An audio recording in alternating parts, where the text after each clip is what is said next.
Suite de notre série consacrée à la notion d'épreuve, après l'épreuve comme concept en sciences sociales, après l'épreuve comme cœur du roman moderne, l'épreuve de la maladie aussi, ce matin, l'épreuve que constitue l'exercice du pouvoir politique.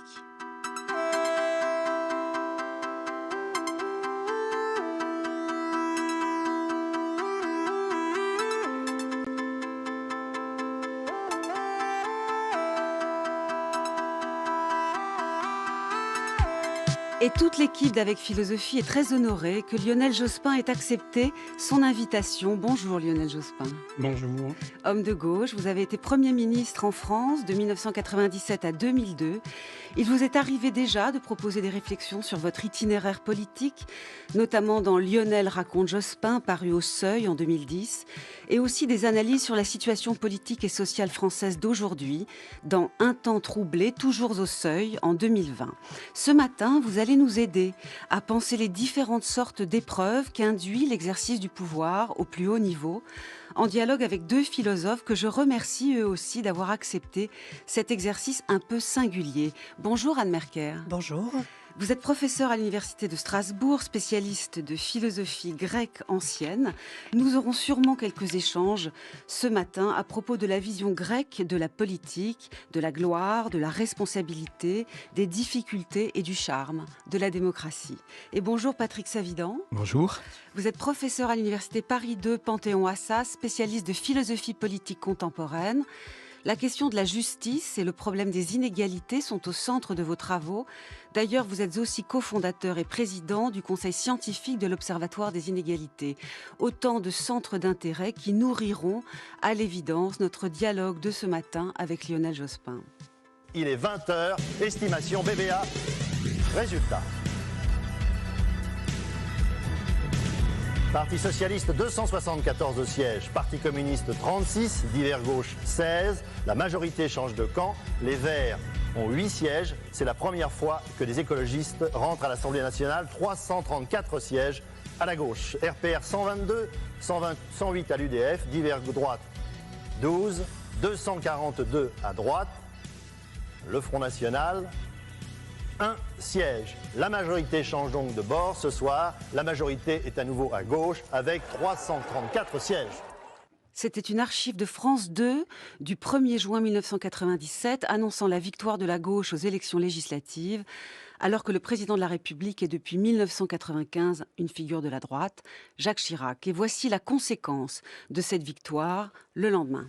La France entame aujourd'hui une nouvelle période de cohabitation. Les électeurs ont donc, vous le savez, accordé la majorité de leur suffrage à la gauche. Première conséquence, Jacques Chirac a proposé ce matin à Lionel Jospin de former un nouveau gouvernement. Vous le voyez, c'était il y a quelques instants dans la cour de l'Élysée. Lionel Jospin, nouveau Premier ministre. J'ai proposé de me nommer Premier ministre et j'ai accepté.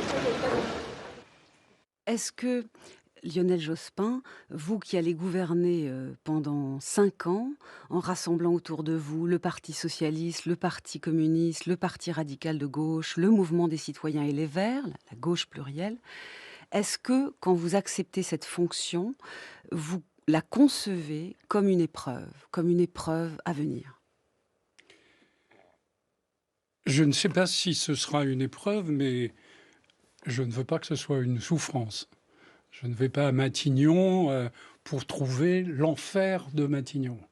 J'y vais pour exercer une responsabilité et je me dis que tant que je garderai une majorité à l'Assemblée, je pourrai agir. Donc ce qui m'anime, c'est l'esprit de responsabilité et puis le souvenir aussi du fait que, historiquement, notamment grâce à François Mitterrand, je me suis, comme ma génération, préparé à l'exercice du pouvoir sans être obsédé ni fasciné par lui. Se pose donc la question, vous venez de le dire, de ce qu'est un pouvoir exécutif de gauche dans ce pays après l'expérience Mitterrand.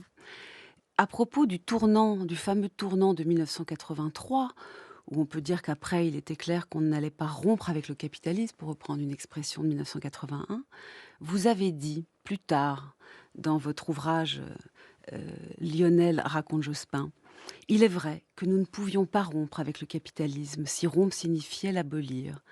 La réalité m'a révélé la nature un peu emphatique de proclamations telles que changer la vie ou tout est possible. Je suis devenue plus lucide et plus relativiste, avez-vous dit.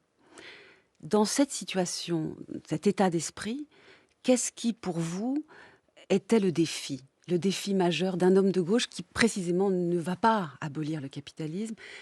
Mais qu'est-ce que vous vous êtes dit que vous pouviez faire et qui serait peut-être très difficile à faire? Puisque vous avez évoqué un instant le passé, et il faut quand même que j'en dise un mot, Bien sûr. Il n'y aurait pas eu de tournant en tout cas de tournant accepté par les Français, s'il n'y avait pas eu une ligne droite.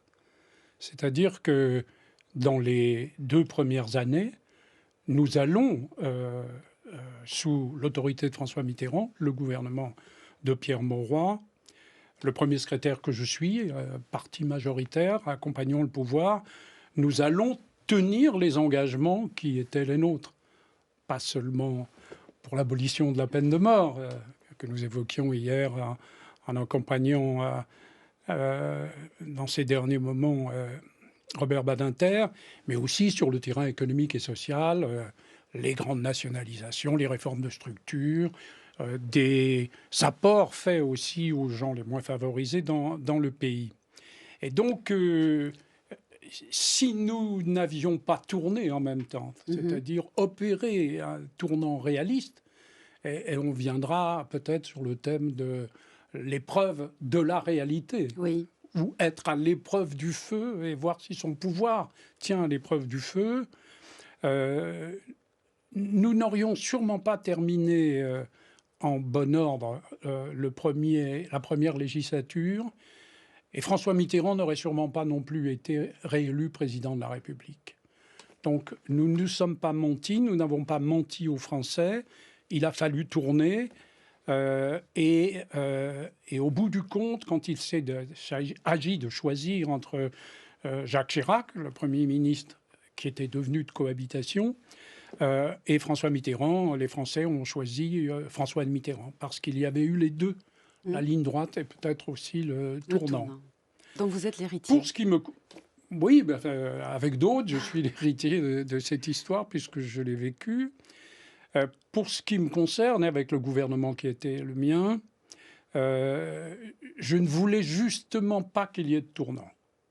C'est-à-dire, je voulais m'efforcer, sans savoir si j'aurais 5 ans pour le faire, mais en imaginant que Jacques Chirac, après la dissolution et son résultat, ne dissoudrait pas forcément à nouveau très vite. L'histoire l'a montré.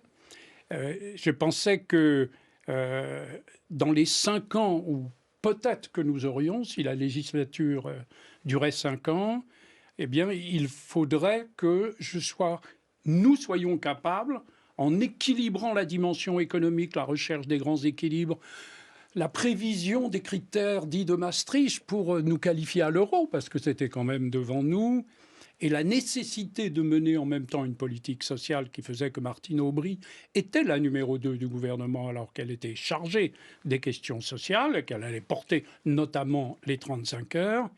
Eh bien, si je voulais qu'en maintenant cet équilibre, nous puissions poursuivre notre politique de façon continue sans avoir à en changer. L'épreuve que vous venez d'appeler l'épreuve de la réalité, on peut peut-être du coup la définir en vous entendant comme l'épreuve de tenir la ligne. Et cette ligne, si je vous ai bien entendu, c'est notamment essayer au maximum de réduire les inégalités les plus injustes.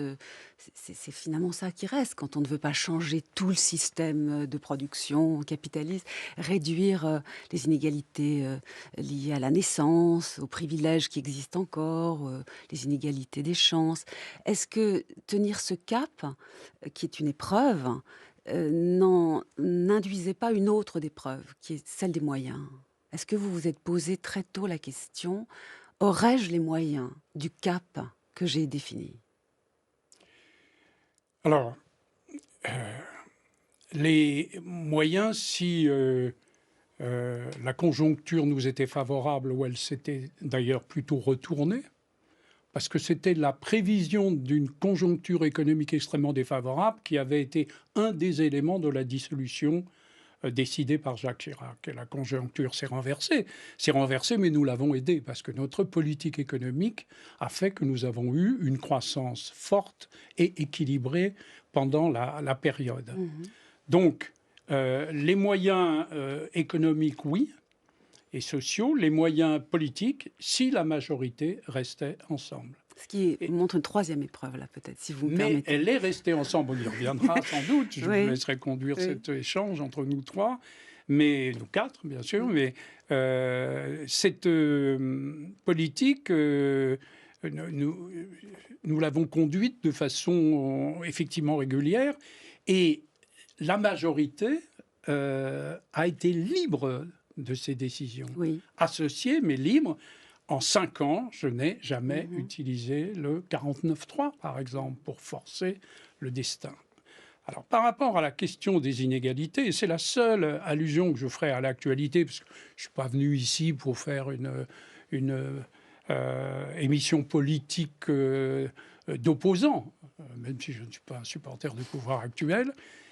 Quand je vois, par exemple, que la politique du gouvernement actuel, et du président, bien sûr, est de penser rétablir une courbe du chômage meilleure, relancer l'emploi qui faiblit actuellement, même si des emplois ont été créés, en remettant en cause les droits des chômeurs, je pense qu'il faut full route.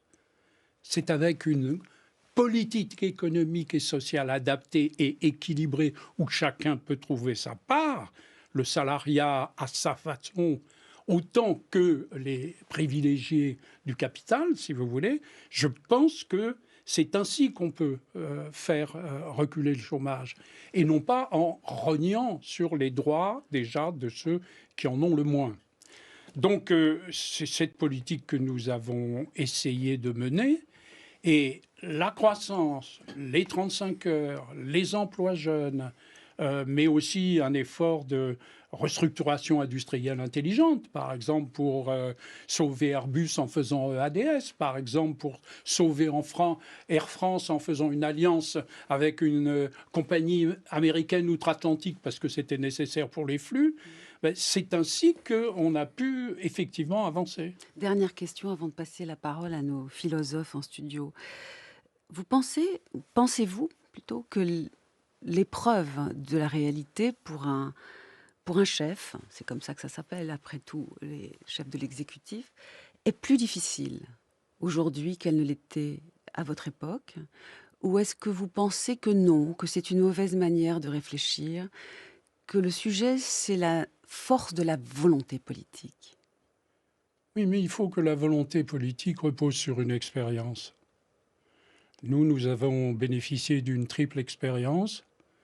Ma génération a eu une expérience professionnelle, c'est-à-dire que la plupart de ceux qui entouraient François Mitterrand avaient des métiers, avaient travaillé. Dans mon cas, j'ai été diplomate, puis professeur pendant 11 ans.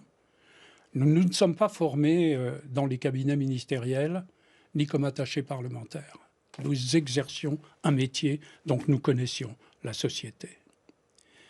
Nous avons eu aussi une expérience d'élus locaux. C'est-à-dire que nous avons commencé à sentir que signifiait la responsabilité, c'est-à-dire aussi le pouvoir, parce qu'il existe aussi dans une ville, dans un département, voire dans une région.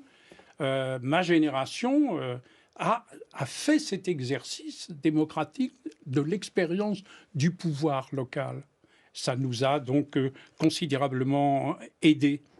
Et puis, nous avons aussi eu une expérience militante. Nous vivions ensemble, chacun avec sa personnalité, au sein d'un parti vivant où l'on débattait, où on discutait. J'ajouterais peut-être même une quatrième expérience qui était que nous avons commencé notre itinéraire politique dans l'opposition. Et nous ne savions pas si nous retrouvions le pouvoir. Donc nous ne sommes pas venus là pour le pouvoir, même si, au bout de cette décennie un peu faramineuse, 71-81, nous l'avons conquis. Et c'est beaucoup ce qui manque, je crois, aujourd'hui. Cette expérience, cette méthode, cet enracinement démocratique qui n'empêche pas de respecter l'État, la haute administration, qui dans un pays comme la France ne peut pas être négligé, ne peut pas être bouleversé sans risque. Je pense que ceux qui nous gouvernent n'ont pas assez le sens de l'État et ne connaissent pas assez la société.